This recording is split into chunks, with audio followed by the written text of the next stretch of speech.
Crear un ambient de complicitats entre les famílies amb nens amb pluridiscapacitats, donar visibilitat a aquestes malalties i recaptar fons per millorar la qualitat de vida dels afectats i de les persones del seu entorn.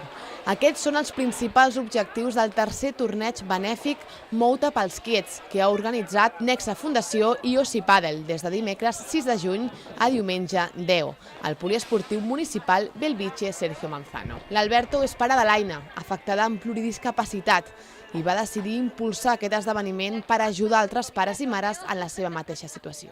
Hi ha moltíssimes famílies que tenen problemes econòmics o falten medis, amb la qual amb els diners que recaptem, que cada any estem parlant entre 12, 11.000, 13.000 euros, Nexa els gestiona per ajudar directament a les famílies, directament econòmicament, o per comprar material per poder estimular, ensenyar el que calgui. Amb aquest torneig benèfic, Nexa Fundació i Ossi Pàdel treballen per donar a conèixer aquestes malalties i normalitzar-les. Integrar-lo, normalitzar-lo, que ens sentim que és algo normal.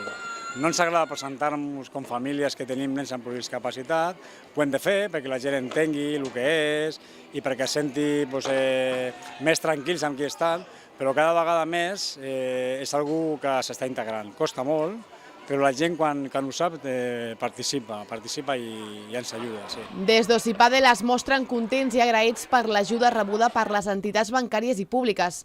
En aquesta edició hi han participat els exfutbolistes Julio Salinas i Dani García Lara i el reconegut jugador d'handbol Enric Masip. El restaurant argentí Nueve Reinas es va encarregar del menjar solidari. El tercer torneig benèfic Mou-te pels quiets va tornar a ser un èxit. Ni tan sols la pluja va poder ennuvolar una jornada tan màgica.